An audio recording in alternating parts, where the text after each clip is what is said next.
I want to go to the story today where the Victorian police say that they're actually powerless to prosecute, arrest or charge people over threatening signs, Hamas supporting flags and the like at some of these protests in favour of Palestine and Palestinian people. They've been chanting anti-Semitic slogans, as you know, comparing Jews to Nazis, but the police say that they're aware of recent chants and banners at these rallies, and while they might not be,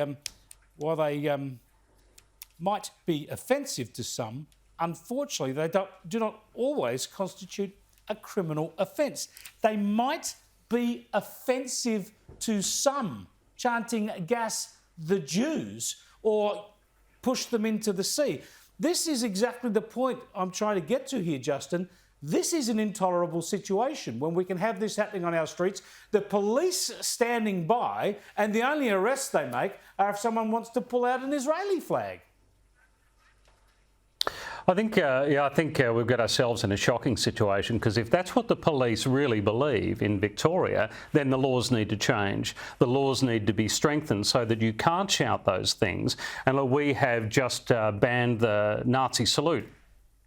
Made that unlawful in Victoria. I think we should do the same thing with the Hamas flag, that you should not be able to fly the Hamas flag, particularly in the current situation. Anything that's going to incite violence, anything that's going to incite hate, anything that we've seen along the lines of what you're talking about, if the police feel that they can't stop it at the moment, got to change the law. And we've got to do it this week, immediately. See, this is the problem. This is the flow-on horrible consequences of that initial weakness of the New South Wales police, wasn't it? Not to stamp out hateful protests, and now they don't know what to do around the country. Imagine the standard that would have set. The very first outbreak, send the riot squad in, crush this thing like a bug. If what we saw on the steps of the Opera House wasn't cause to unleash the riot squad, what the hell do we have a riot squad for? And I'm sick to death of these premiers patting themselves on the back and trumpeting headlines across the nation every time we've banned the swastika, we've banned the Sikh Heil. Fat load of good. Put your power where your mouth is when people are screaming for the eradication of the Jewish people off the face of the earth. Not one of you have lifted a finger. There's not even a single arrest made.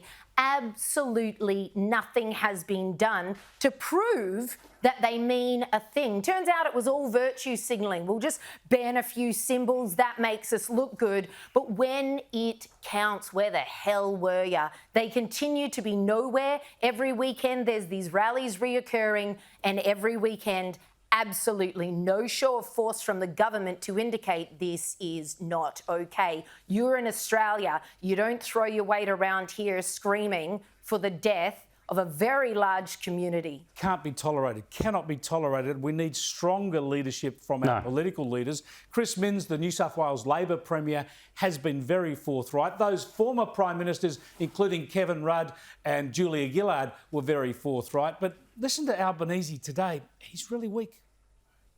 We continue to urge for all civilians to be protected, for the international rule of law to be applied.